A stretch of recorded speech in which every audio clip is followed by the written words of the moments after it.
배출은 어떻게 하나? 무너지는 공장 탈출이라. 어, 그래서 바이러스 단백질에 의해서 통제되기 시작하면 감염된 숙주세포는 바이러스 생산 공장으로 변한다. 하지만 이 공장이 영원히 작동하지는 않는다. 바이러스의 증식 스트레스 때문에 세포는 점차 죽어간다. 바이러스의 생산은 세포가 살아있는 동안만 가능하기 때문에 세포가 죽기 전에 빨리 증식해서 숙주세포를 빠져나가야 한다. 코로나19에게 숙주세포는 빨리 증식을 마치고 서둘러 탈출해야 할 무너지는 공장이다. 가만히 있으면 숙주세포가 파괴되면서 바이러스도 사라진다. 바이러스의 감염, 유전자 복제, 그리고 입자의 생성은 각각 다른 차원의 단계들이다. 바이러스의 유전자 복제가 아무리 원활하게 이루어져도 최종적으로 입자에 제대로 포장되지 않으면 그 유전자는 도태된다. 감염된 하나의 세포에서 포장되어서 생성되는 자식 바이러스의 개수가 바이러스 종류마다 다양하다. 이런 숙주세포의 종류, 면역 상태, 바이러스의 증식 전령 등 여러 가지 요소에 의해서 차이가 난다. 예를 들어서 면역 결핍 바이러스의 경우는 약 5만 개 정도로 코로나 바이러스보다도 약 50배 정도 더 많은 바이러스 입자를 만들어낸다. 이 차이는 바이러스의 생성 속도 보다는 기관에서 기인한다.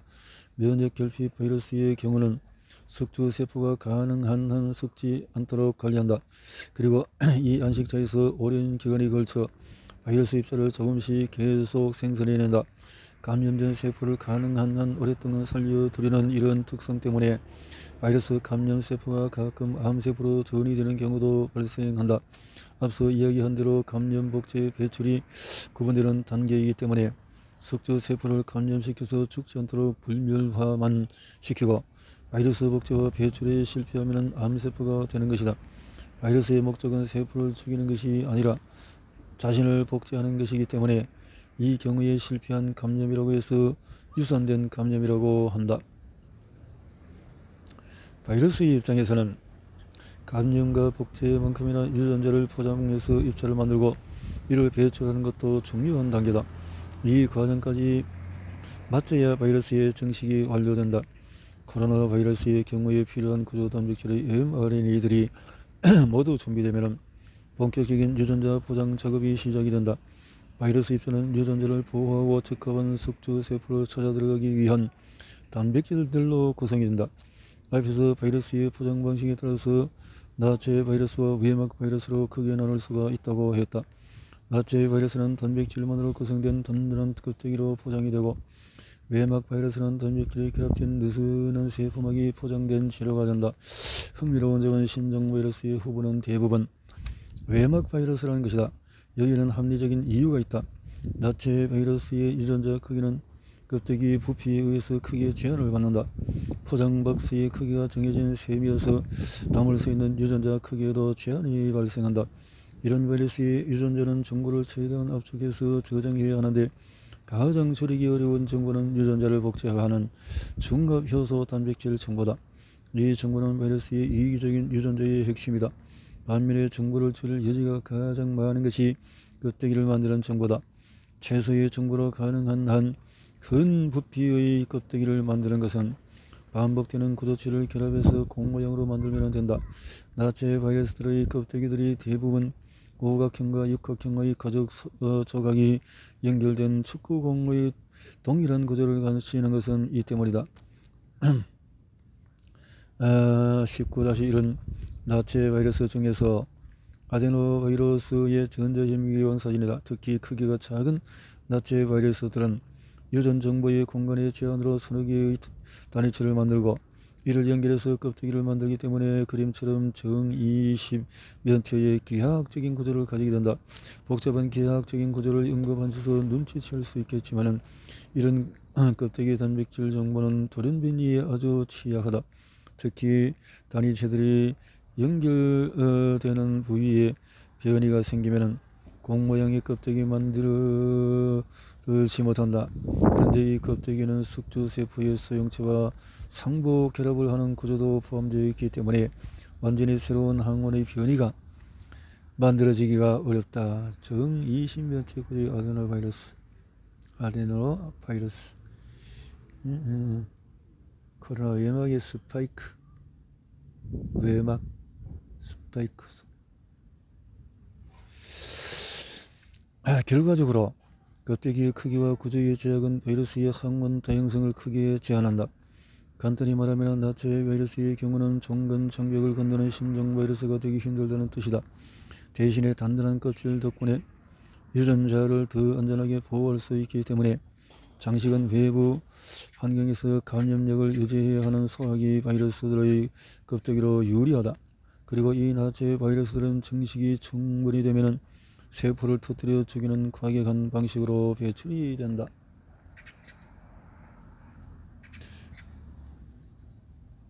코로나 같은 외막 바이러스는 이런 껍데기의 속박이 없다. 대신 배출에 더 정교하고 섬세한 과정이 필요하다. 신종 바이러스가 종근 장벽을 건너가기 위해서는 필수적일 만큼 세포막이 중요한 요소가 된다. 종근 장벽을 건너온 독감, 에볼라, 코로나 바이러스는 모두 세포막 바이러스들이다. 이 바이러스들은 단백질 껍데기 대신에 돌연변이를 유연하게 수용할 수 있는 세포막을 이용해서 유전자를 포장한다. 세포막 포장의 장점은 유전자의 크기 변화에도 유연하고 숙주 지향성의 변화를 위한 유전자 변이의 다양성 확보가 쉽다는 것이다. 예를 들면 나체 바이러스의 껍데기가 격역상절하면 외막 바이러스의 외막은 유연한 비닐 포장재라고 할 수 있다. 위의 그림 19-2는 코로나 바이러스의 세포막의 모식도와 실제 단백질들의 분자 구조를 컴퓨터 시뮬레이션으로 구성한 것이다. 이 모식들을 보면 스파이크 단백질이 세포막에 고정되는 소수성 부위로 표시된 닷 앵커 부분이 있다. 10여 개의 아미노산으로 구성된 이 짧은 부위의 소수성만 유지되면 숙주세포의 소형체를 겨냥하는 나머지 부분의 다양한 변이는 자유롭게 일어날 수 있다. 택배 상자에 다시 비유하자면 상자와 주소 라벨이 분리된 상황으로 라벨이 바꾸면 수치인을 쉽게 변경할 수 있는 것이다. 이렇게 외막 바이러스는 유전자를 담기 위한 크기나 지향성 변화의 구조적 제약에서 벗어나서 새로운 숙주세포를 탐색하기 위한 다양한 변이 실험을 해볼 수 있다. 코로나19가 가지고 있는 외막은 원래 숙주세포의 세포막이다. 바이러스 유전자를 숙주세포의 세포막 순환 과정을 이용해서 포장을 하기 때문이다. 이처럼 세포막은 바이러스를 포장이나 내포 형성을 할 정도로 유연하면서도 내부와 외부의 물질 이동을 차단할 만큼 탄탄하다. 이런 특성은 세포막을 구성하고 있는 인지질이라는 단위체가 부여한다. 세포막을 확대한 그림을 보면 동그란 머리에 긴 꼬리가 달리는 성냥개비 모양이 수없이 있다. 교환, 스파이크 단백질이 있고 쭉 교환하는 이런 것이 있다는 거죠. 이것이 인지질인데 동그란 머리는 물과 친한 친수성을, 꼬리는 물을 싫어하는 소수성을 지니고 있다. 그렇기 때문에 이 인지질들이 많이 모이면 물과 친한 머리는 바깥쪽으로 나오고 물을 싫어하는 꼬리는 안쪽으로 숨는다. 이렇게 인지질들이 저절로 정렬되면서 그림과 같은 이중막이 형성이 된다. 앞에서 물을 생명의 용매라고 한 이유가 이렇게 생체 분자들의 정렬과 기능에 중요한 친수성과 소수성을 부여하기 때문이다. 이렇게 형성된 세포막은 유연하면서도 튼튼한 생명의 울타리가 되는데 각 인지질들은 그림에서 표시한 것처럼 자유롭게 이동, 교환, 회전, 교차가 되기 때문에 유동 모자이크 모델이라고 한다. 이 유동성으로 인해서 물속에서 기름방울이 합쳐지는 것처럼 두 개의 세포막에 있는 소수성 부위가 접촉하면 하나의 세포막으로 융합이 된다. 이 특성을 이용해서 코로나19는 처음 감염 단계에서 세포에 내부로 유전자를 집어넣거나 배출 단계에서 복제된 유전자를 포장한다. 그림을 보면 스파이크 단백질의 일부가 세포막에 박혀 있는데 이 원통형 부분에는 물을 싫어하는 소수성 아미노산들이 줄지어 늘어서 있게 된다. 이런 성질 때문에 갈고리가 있는 것이 아닌데도 스파이크 단백질은 세포막에 박혀서 빠지지 않고 표면에서 자유롭게 움직인다. 바이러스의 잠입과 배출의 기전을 이해하려면 세포 안에 형성된 내포의 내부는 세포의 외부와 연결된다는 것을 명확히 인지해야 한다. 세포막이 안으로 말리면서 생성되는 내포의 내부 공간이 외부 물질을 담고 있는 것과 마찬가지로 소포체에서 형성된 내포의 내부 공간에 있는 물질은 세포막과 융합하면서 세포의 외부로 노출된다. 따라서 소포체의 내부로 단백질을 만들어 넣으면 외부로 분비되고 바이러스가 넣어지면 외부로 배출된다. 정리하면 세포막 동그라미 안의 세포막 동그라미 내부는 외부 공간이다.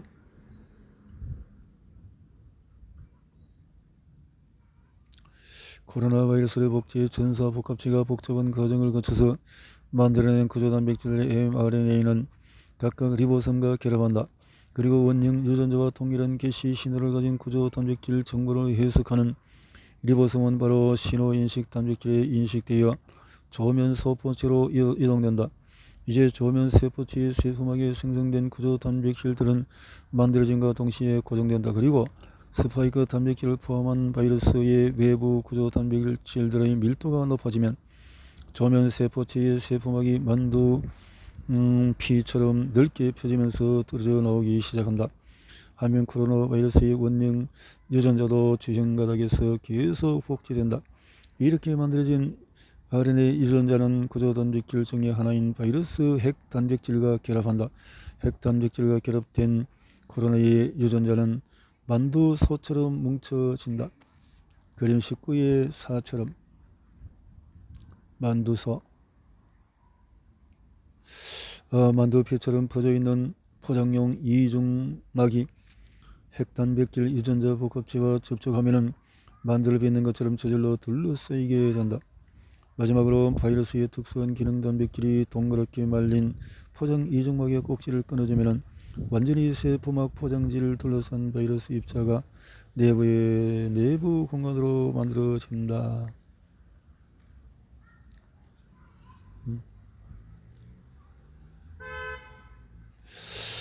완전한 형태를 갖춘 바이러스 입자를 품은 내포는 막 이동 시스템에 의해 세포의 표면으로 이동한 뒤에 세포막과 융합한다. 등등 이렇게 되는 기전이고,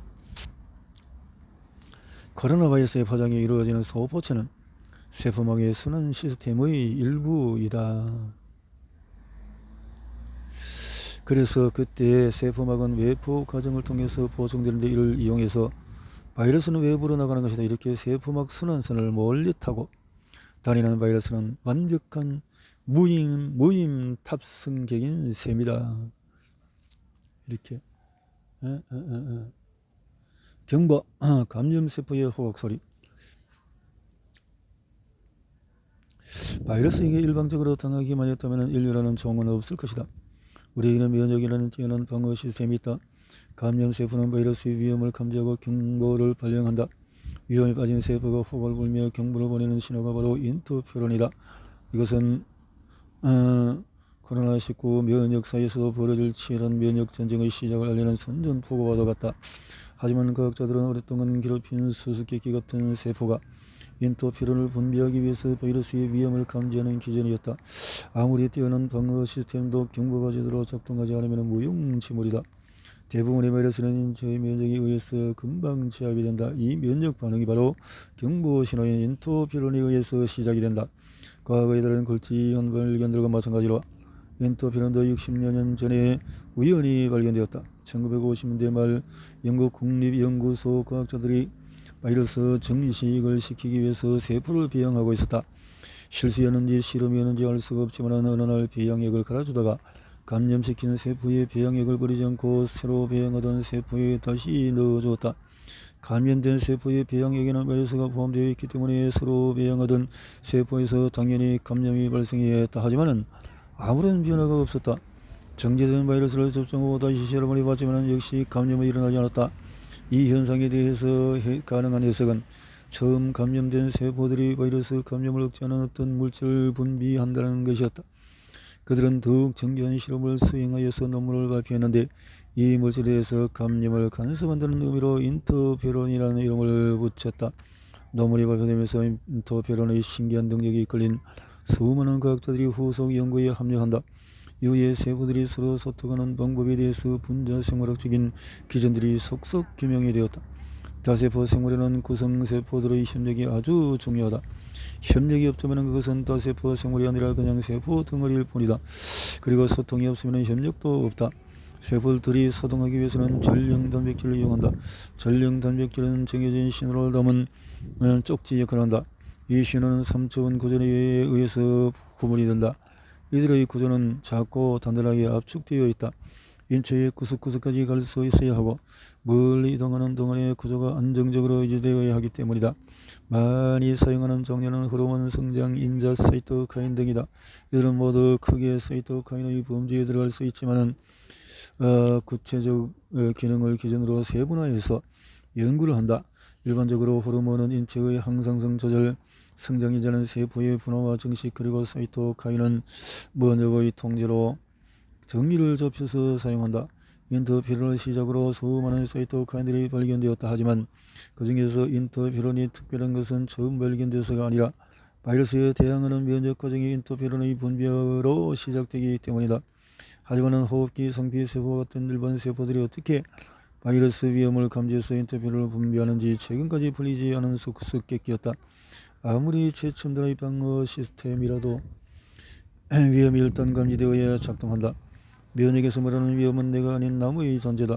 면역의 기본은 나와 나무의 구분이라고 하는데 나는 단수의 개념이 아니라 인체를 구성하는 동일한 유전자를 가진 모든 세포를 말하는 복수의 개념이다. 면역은 다양한 수단을 사용해서 나와 남을 구분하는데 병원체 중에서 특히 바이러스를 구분해내는 것이 가장 어렵다. 이유는 간단하다. 자신의 세포가 바이러스를 만들기 때문이다. 세균 같은 병원체들은 독립 영양생물이기 때문에 스스로 대사를 해서 필요한 구성성분을 낸다. 이 구성성분들이 남이라는 표식이 된다.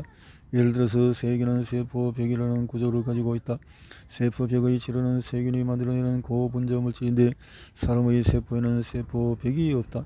따라서 면역은 세균 세포벽의 고분자 구조를 감지해서 세균의 존재를 쉽게 알아차릴 수가 있다. 하지만 바이러스 입자를 구성하는 모든 물질은 석주세포에서 만들어지기 때문에 구분할 차이점이 없다. 유일한 차이점은 바이러스들이 가진 독특한 형태의 유전자들인데 껍데기로 둘러싸인 무생물 입자 상태에서는 면역이 이를 확인할 방법이 없다. 따라서 세포가 감염되어서 바이러스 유전자가 노출되어야 비로소 위험한 존재의 감지가 가능하다. 그런데 바이러스 유전자 복제는 세포 내부에서 은밀히 진행되기 때문에 내부의 면역세포들이 이를 감지하기도 어렵다. 따라서 최소한 바이러스에 대한 면역에 한해서는 감염된 세포 스스로가 위험을 감지하고 인터페론을 분비해야 한다. 그리고 이를 위해서 우리 몸의 모든 세포들은 바이러스의 특이한 유전자들을 감지하는 다양한 센서 단백질들을 기본적으로 가지고 있다.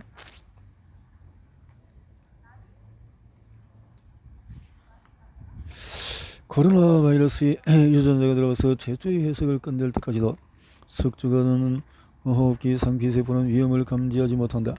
그러다가 바이러스의 전사 복제 복합체가 만들어지고 바이러스 유전자 복제가 시작되면 처음으로 이상을 감지한다. 바이러스가 복제하는 유전자의 세포의 mRNA와 구조적 특징이 차이가 나기 때문이다. 세포 질에서 만들어지는 바이러스의 유전자와는 달리 핵에서 DNA의 정보를 전사해서 만들어지는 mRNA는 그림과 같이 고유한 구조를 가지고 있다. 단백질을 구성할 이전 정보인 코돈 서열을 가운데 두고 머리에는 모자 캡을 쓰고 꼬리에는 기다란 A 꼬리 서열을 달고 있다. 단백질 정보를 담고 있는 코돈 서열은 메티오닌을 붙이는 AUG로 시작해서 AUG 시작 모자에서 코돈 서열에서 꼬리로 이어지는데 그림에서 이렇게 표기를 한다. 가짜 이 센서 단백질이 바이러스 유전자의 가짜 모자를 찾아내면 인터페론을 분비하는 스위치를 작동시킨다. 이렇게 해서 세포에는 또 이것만 뒤지고 다니는 센서 단백질이 있는데 만약 이 중 가닥 RNA를 감지하면은 역시 인터페론 경보 시스템을 작동시킨다. 인터페론 유전자가 쫙 나오는데 전사된 것이 딱 체크가 되면은 단속 단백질이 딱 가서 보고 인식을 딱 하면은 신호 2를 만들고 전사해서 그래서 3 인터페론 유전자를 해서 해석해서 이렇게 해서 인터페론을 만들어낸다. 단백질이 경보 시스템을 작동시킨다는 것이 이상하게 들릴 수도 있다. 하지만 그림에서 보는 실제 세포에서 일어나는 일이다. 센서 단백질이 코로나 바이러스의 유전자를 감지하면 다른 신호 단백질을 활성화시킨다. 신고가 빠를수록 화재를 진압하기 쉬운 것과 마찬가지로 인터페론의 분비가 빠를수록 바이러스에 대한 대응도 쉬워진다. 인터페론이 분비되면 주변 세포들의 정상 기능이 정지되기 때문에 장난으로 119에서 전화를 하면 얼마나 많은 피해가 발생하는가. 비슷한 피해를 막기 위해서 세포들은 인터페론을 처음 분비할 때는 정말 위험한 상황인지를 여러 경로를 통해서 확인한다. 그렇겠네요. 확인해서 체크를 하고